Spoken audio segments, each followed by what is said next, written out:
colleagues, very warm welcome this morning.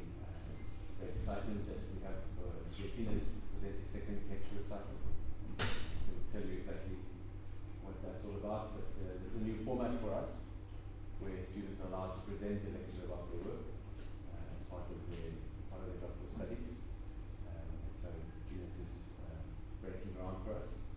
We really enjoyed the last one, and we really look forward to this recital.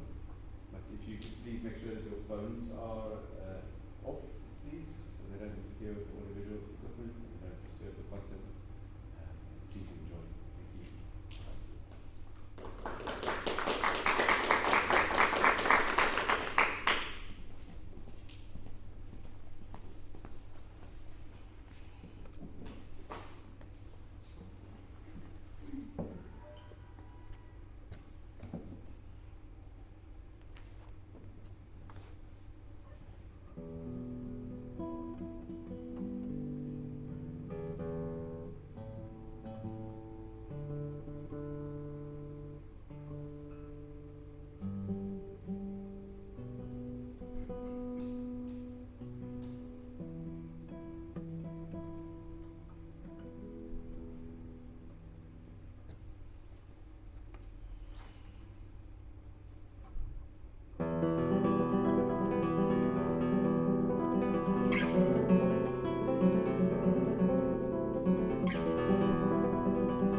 Thank you.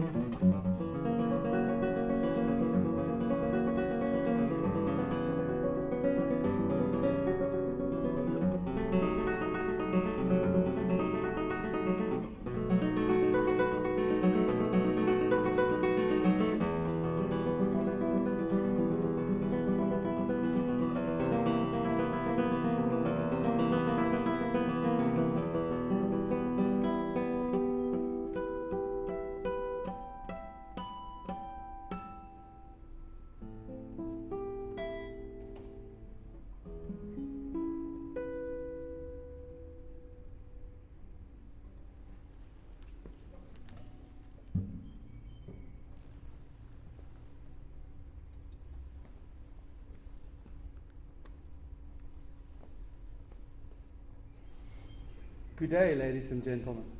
Today I would like to continue discussing my research called The Musical Memory of Classical Guitarists.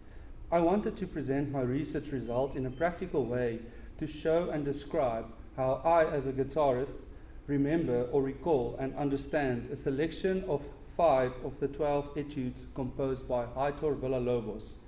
I will present these musical compositions performed by memory and display the interaction of a conceptual model derived from the research results.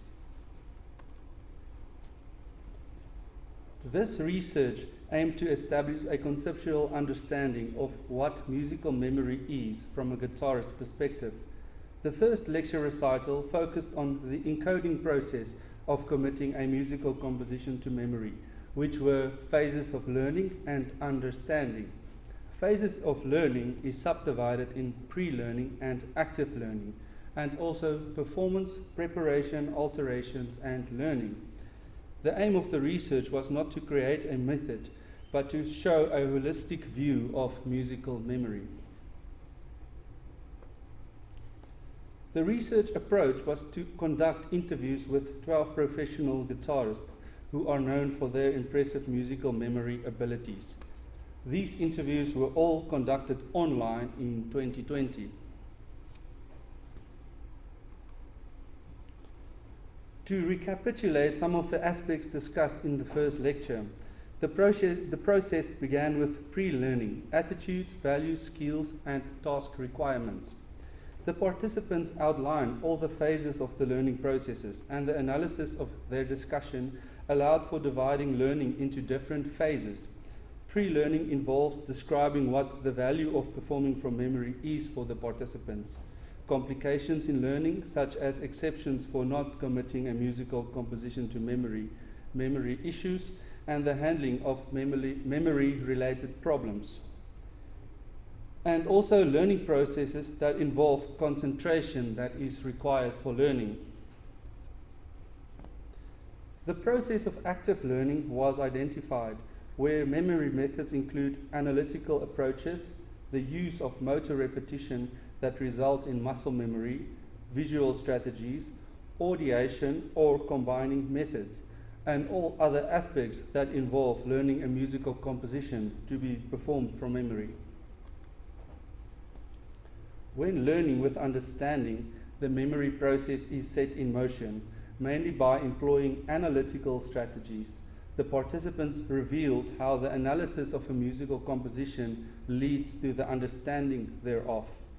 Closely related to the analysis and form of a musical composition, they also explained how musical form and oral memory are connected, also describing how musical structure can be compared to literature.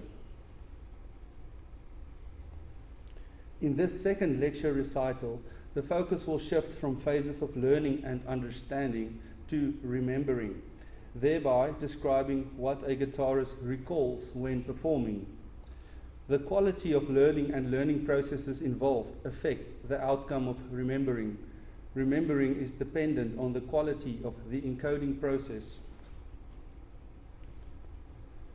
This holistic framework, which resulted from the research, can be understood as phases of learning, understanding, and remembering. Each phase is dependent on another. They are considered as simultaneous, interrelated processes, not sequential processes. Remembering is evident, integrated, or an interactive part in each of these processes. For example, understanding leads to remembering. Learning phases leads to remembering. Remembering strengthens understanding. The processes circulate back to each other. The diagram indicates an integrated, circular, ongoing process.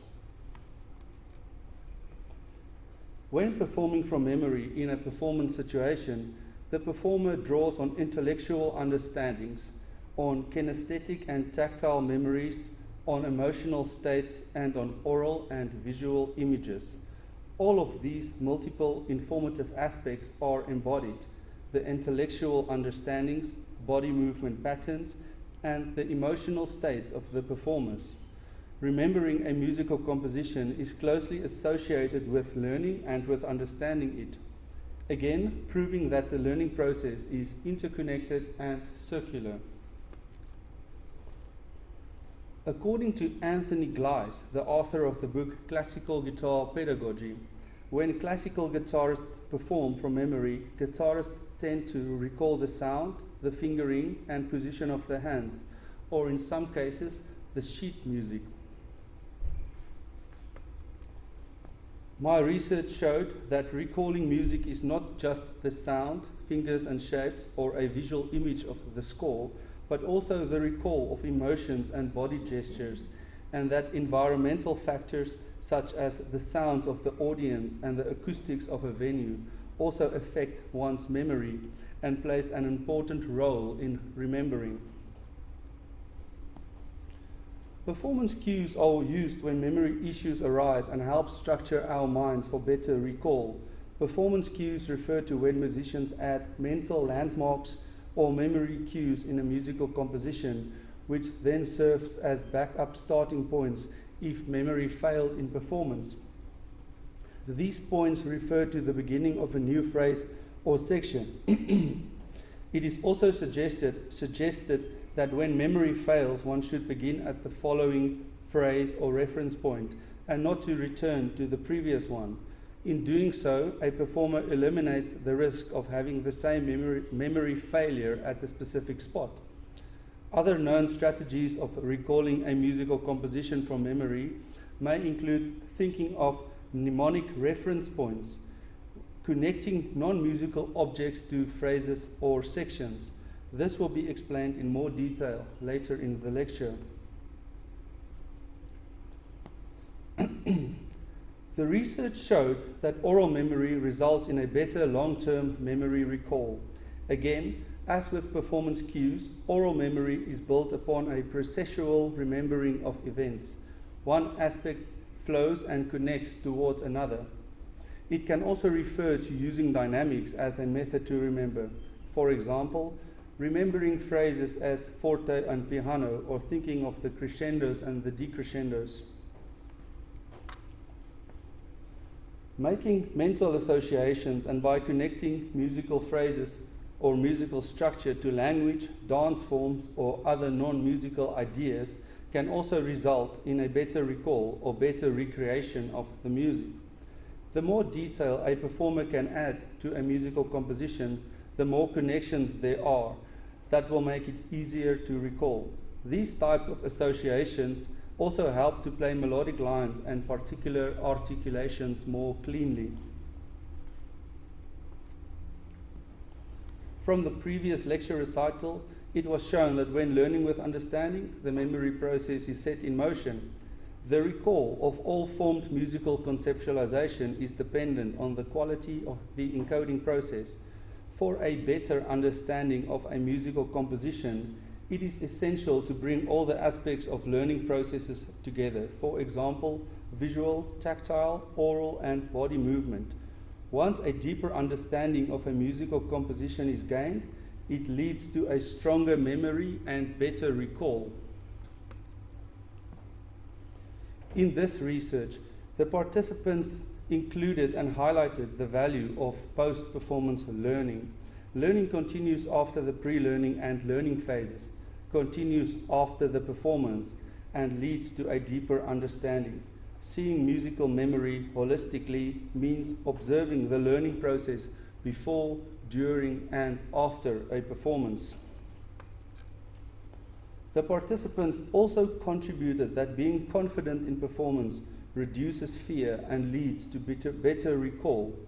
Some participants explained that confidence is gained through the repetition of concert programs. This understanding of memory recalls implies that work that is adequately encoded will be more easily recalled, but it is also essential to be confident for a performer's memory and brain to function optimally. Motivation for choosing the Villa-Lobos Etudes.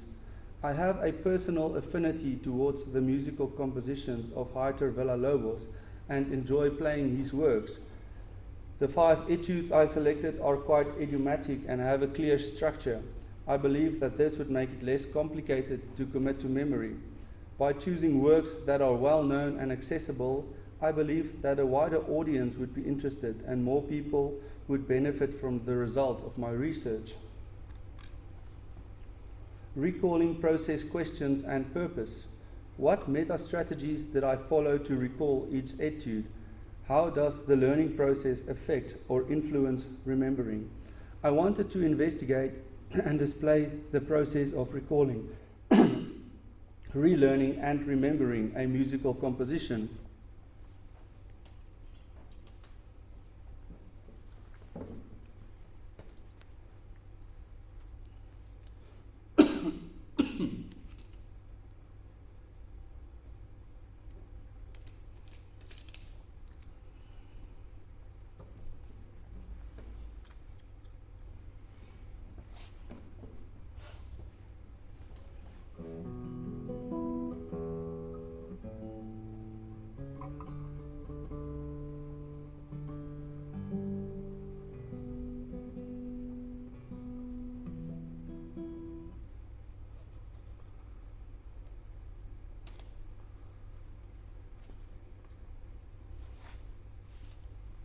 I have performed Etude number 1 at the beginning of the lecture. Etude number 1 is an arpeggio study that is predominantly focused on a cross-string right-hand technique, except for one scalar passage and a series of cadential harmonics at the end. I have played Etude number 1 in the past. When relearning commenced, I had to go back to the sheet music. It was quite easy to recall the sound of the phrases and shapes of the left hand, even after not playing the etude for a couple of years.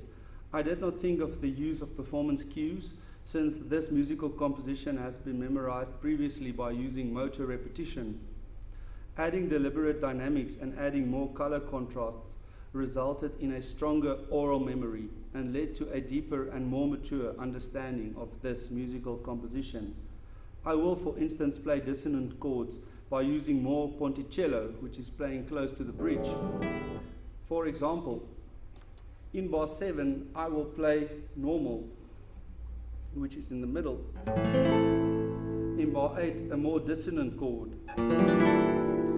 And from bar 9, a more round sound. Then it sounds like.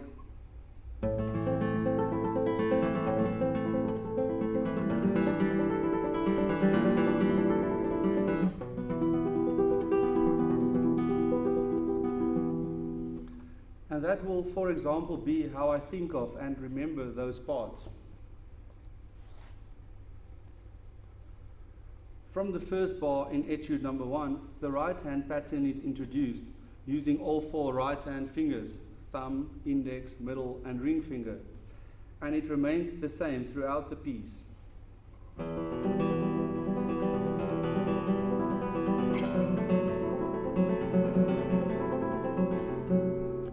Here I am recalling the finger patterns of the right hand. The pattern is similar throughout and eases recall. Like I explained in the first lecture recital, position shifting chords are quite common in Villa-Lobos' etudes and preludes. These are chords where the fingering stays the same and only the position on the fretboard shifts. For example, from bars 12 to 22, the left and right hand pattern stays the same, just shifting on the fretboard from bar 12 in the 10th position to the 1st position. This makes this part very easy to remember. The hard part was phrasing this section and adding dynamics.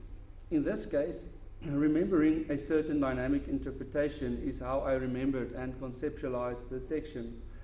There are a few different options for dynamic interpretation. For example, firstly, in each bar, from the beginning, continuing throughout the etude, I will play loud with a softer repetition.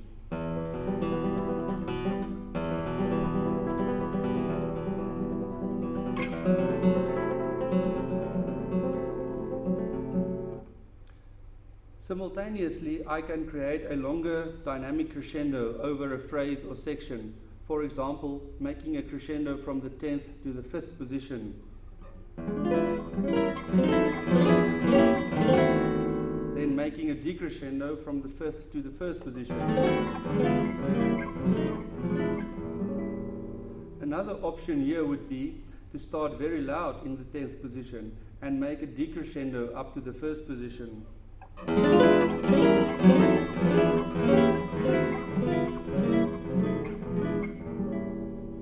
This was the option I chose for performance.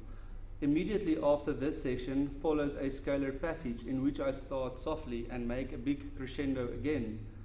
And again, in this etude, I used dynamics and color alterations to conceptualize and recall in performance.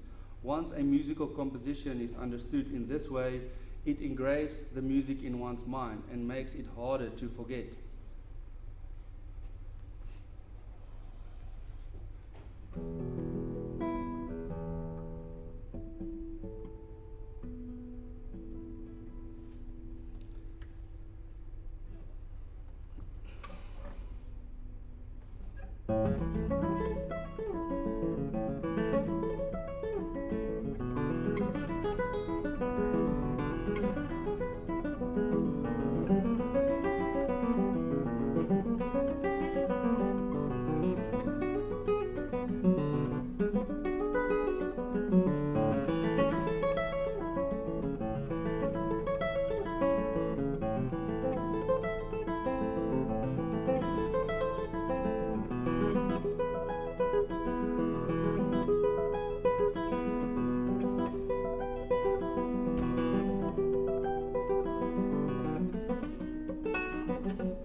Etude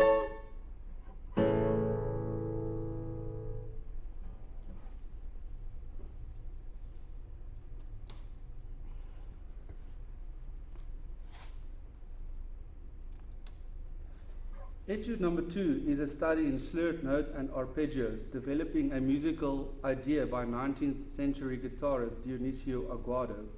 A passage of great fingering A passage of great fingering difficulty occurs at the end, where Villa-Lobos combines harmonics and normal notes.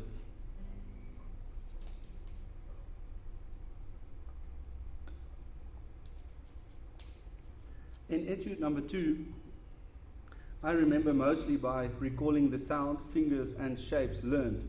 I also explored with mental associations by connecting musical phrases to mnemonic reference points. In a similar way, dance forms or non-musical ideas can also be used. I find that the right and left-hand fingering solutions for Etude number 2 are particularly challenging, and I had to explore with different fingering solutions. The participants discussed that fingering is a big part of the learning, understanding, and musical memory process, and that is also how one remembers a musical composition. This musical example shows the extreme complexity of the right-hand fingering in blue and left-hand fingering changes in red. Once I settled on my right-hand fingering choice, this was how I remembered these phrases and recall the sound of each sequential phrase. For example,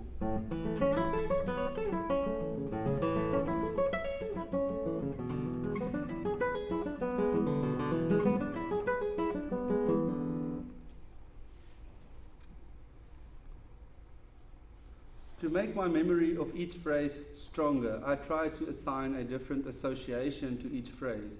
Here I assigned a mnemonic reference point to each phrase. I used a familiar route I travel every day, thinking of objects or beacons and places. To look at the first 4 bars again, this would, for example, be number 1, the road in front of my house.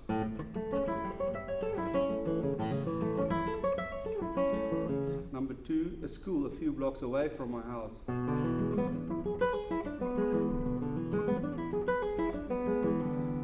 And number 3, a big circle at an intersection.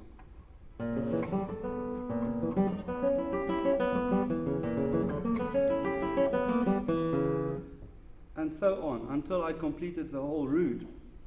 Some participants discussed the use of objects in their house as reference points, or even using different colors for each phrase. This helped me to recall this etude and also helped to remember the order of the phrases.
Etude number 7 is a study first in rapid scales, then a section of arpeggios supporting a lyrical melody played entirely on the first string, and a return to the scales, creating a ternary ABA form.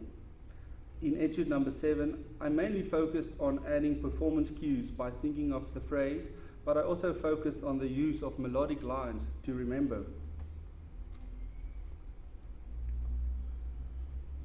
The A section of Etude number 7 has many short phrases which are all indicated by phrase lines. The beginning of each phrase can serve as a different memory cue. By practicing each phrase separately and also working backwards, meaning starting from the last phrase, helped me to learn this section in more depth and led to stronger memory recall. Etude number 7 also has a few different sections. The beginning of each section can also serve as a different memory cue. Studying the overall structure of these sections gave me a clear visual image of the musical composition and helped with recalling in performance. To gain more speed in the fast runs, I had to practice each scalar passage in shorter sections, making sure of each accent placing. Each accent then also becomes a smaller beacon or cue. Here I also used many combined learning methods such as visualization and motor repetition. All these methods combined gave me a better understanding of this section, which led to stronger memory recall. Throughout Etude number 7, an oral perception of the music was used to recall the notes using my oral memory. I paid a lot of attention to the melody line. For example, the melody line is very prominent from bars 13 to 27.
Etude number 11 is a study in arpeggios and chords involving difficult left-hand stretches and an unusual emphasis on the use of the right-hand thumb.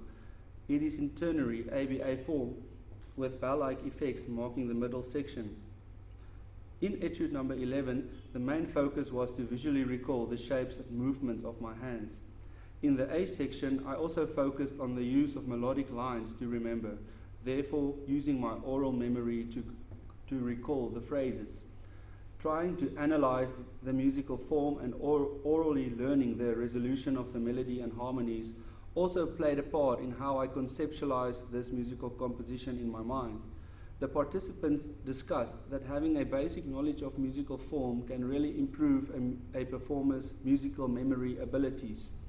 Musical form strengthens the oral perception of a musical composition and leads to a better recall in performance.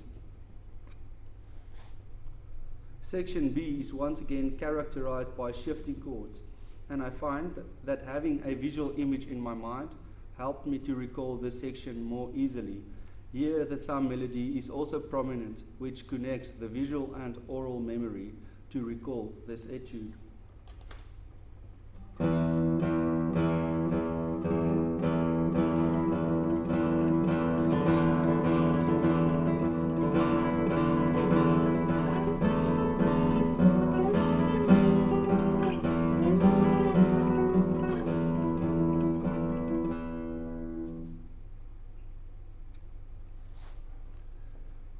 Again, learning continues after the pre-learning and learning phases and continues after the performance and leads to a deeper understanding.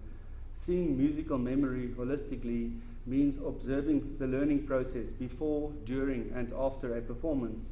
For the final etude that I will be presenting, etude number 12, I did not make an analysis as with the other four I have just played and discussed.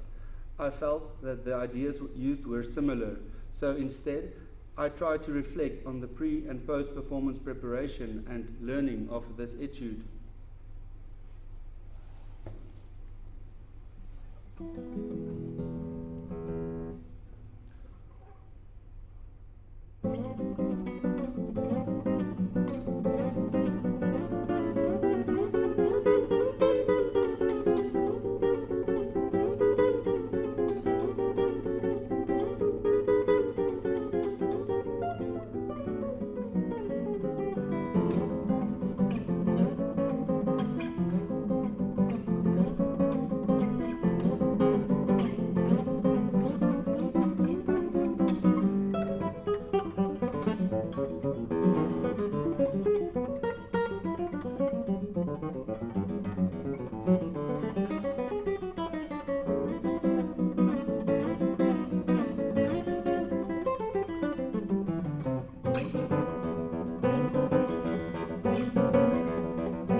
Etude number 12 is in ternary ABA form with a strongly contrasting middle section marked più mosso, featuring drumming sounds produced on the 5th and 6th string together.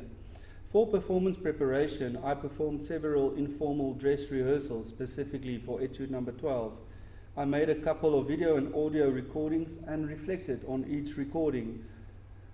Through public rehearsal, more confidence was gained. After each performance or recording, I debriefed and decided on what I could improve for the following performance. I also reflected on performance alterations and how the environment of a performance changed, responding to the acoustics of the venue and adapting to those performance alterations, variants. For instance, if a hall is good and warm, you can play everything a bit slower, but if it is not so good, you must play everything a bit faster so that the sound isn't absorbed by the room too quickly. I also recorded the audience responses after performing. This etude evokes the listener's attention. Some people find the work interesting and others despise it. It was interesting for me to see everyone's reaction. In South Africa, it is a work that it is seldom, if ever, heard being played live. After each reflection and adaptation, the process of relearning took place, which again indicated the circular, ongoing, holistic process of musical memory. Each relearning approach led to a deeper understanding and stronger memory recall of this etude. The result of this approach was gaining more confidence, and again, confidence leads to better recall and better brain function. Returning to the main holistic framework of the research, we again see that each phase is dependent on another. They are considered as simultaneous, interrelated processes, not sequential processes. Remembering is evident, integrated, or an interactive part in each of these processes. Initially, I was looking for a research topic that would help me as a performer. The idea of musical memory is very close to my heart. I prefer performing from memory, but I also feared performing from memory. I intended this to be a research project to discover how professional guitarists describe their musical memory and learn from their experiences. What I learned from this research project was firstly a more profound knowledge of research skills. A new world of learning experiences opened for me by attending well-guided research seminars from Northwest University through guidance from my study leader, Prof. Albie Orendahl, and using research tools such as current computer programs that I was unaware of. By reading, writing, and forming my interpretations, my language skills have developed, and by doing interviews with 12 professional guitarists from around the world, my social and communicative skills also progressed. What I learned as a professional guitarist is that musical memory should not be feared, although I sometimes thought that some of my participants possess superhuman powers to do what they can do and to regularly perform countless recitals by heart. I discovered that they are human beings and have memory skills that can be broken down to the holistic memory approaches they follow. I learned that a positive mindset and good relation towards musical repertoire before learning commences results in better learning. I have learned that to be relaxed under no pressure and working as if I have all the time in the world are more productive strategies. I have also learned to set my mind on smaller goals each day and to work in a time-specific, achievable, measurable, and an intelligent approach towards practicing. I found that it is more productive to work in shorter sessions, but to concentrate and learn with attention. I further learned that making or finding good fingering solutions is a big part of committing musical compositions to memory, and that musical expression is related to fingering. Understanding a musical composition is the most critical aspect I explored in this research. Understanding everything going on musically and technically understanding the music through analytical thinking, understanding the musical structure, making associations, and understanding the instrument-body relation. When we as performers learn with understanding, we remember better. My research also gave me a better grasp of aspects that I did not know much about, such as visual strategies, imagining the music, and audiation. I learned that motor repetition that results in muscle memory could have negative consequences, but that motor repetition used with a mindful learning approach results in productive learning. I further learned that musical memory approached holistically from pre-learning to post-learning is very important. Post-performance learning showed me that one can still learn and develop a musical composition further after a performance. The research showed how a performance situation has many variables and how that affects a performer's perception of a musical composition. I learned that making regular recordings of my playing is an essential part of learning, and also to go back and critically listen and evaluate those recordings. As a performing guitarist, I found that the quality of my memory and my memory learning skills have improved tremendously. I used to be much more anxious in previous performances when I had to perform from memory. I would rely a lot on my muscle memory. By truly understanding the musical compositions I am playing, I can see the structure and memory cues in my mind. I know the melodies, I sing them in my mind. I visualize my hands, fingers, and visualize parts of the score. I make associations and try to add as much detail as possible to musical phrases. I regularly try out suggestions made by my participants, such as imagining the music or working in small sections. All these methods combined help me to personally memorize musical compositions better. From these memory learning methods, I believe that my memory skills and my skills as a performer have improved a lot. I learned that even when a performer reads from the score, their musical memory is being used all the time. Performers recall in their minds what music should sound like and what fingering to use. These memories have been engraved using motor repetition. A performer might not be able to play a musical composition without the sheet music, but in their mind, subconsciously, they know the music very well. The 2 lecture recitals provided me of a way to present my research results and what I have learned as a guitarist. The lecture recitals also added a personal touch and deeper value to the study. I hope that the results of this research will mean to other guitarists as much as it meant to me. Thank you for your support and attendance today. Please feel free to make comments or ask questions.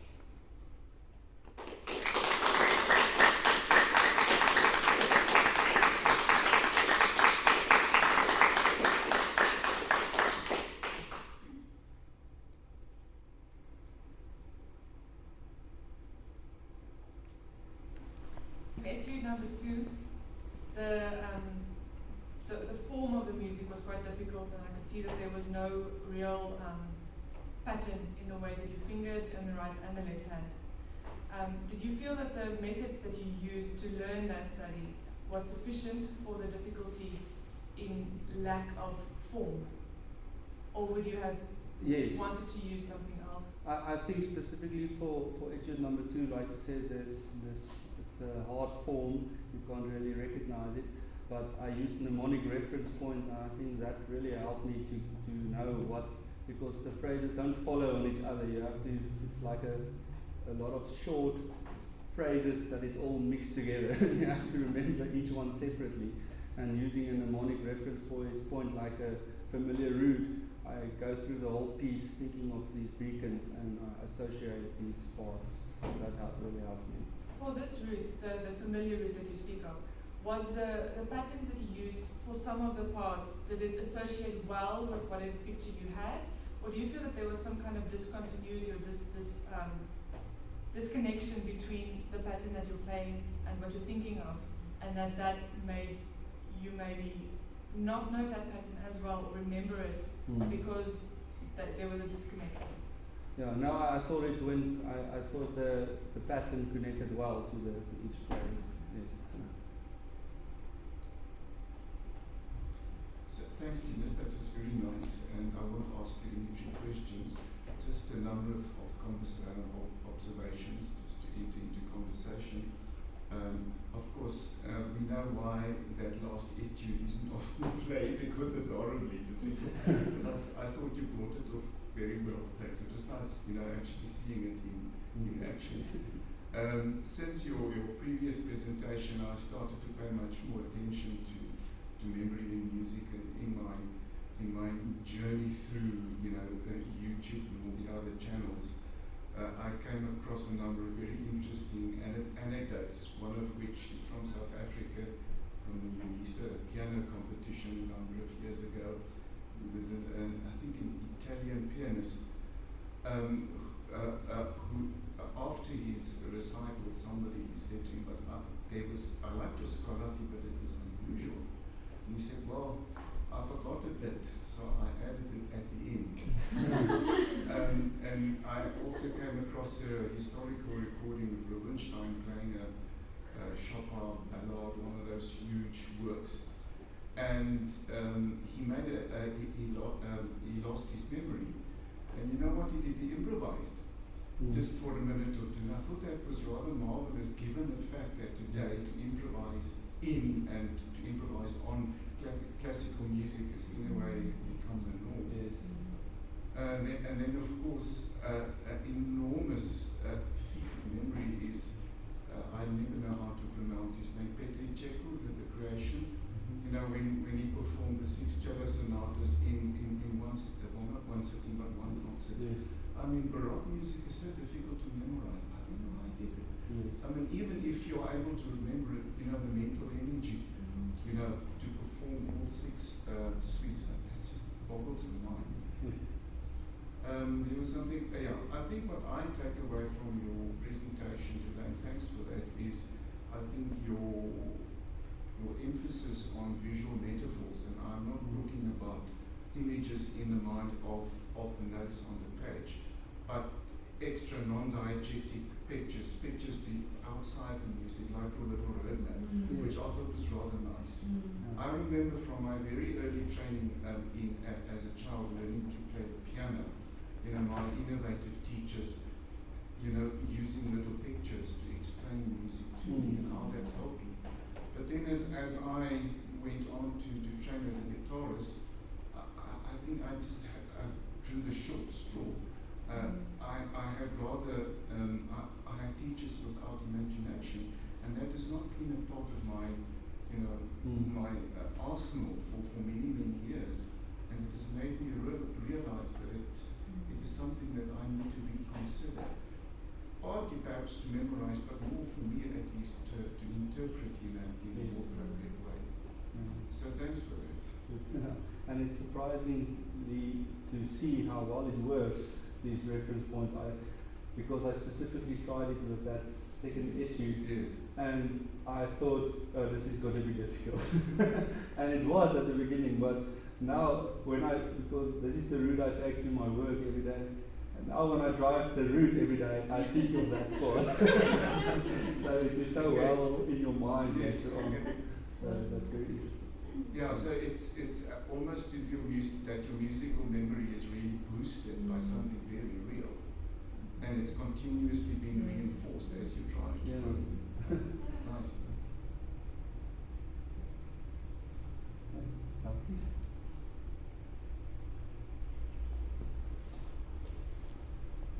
Okay. Why don't you?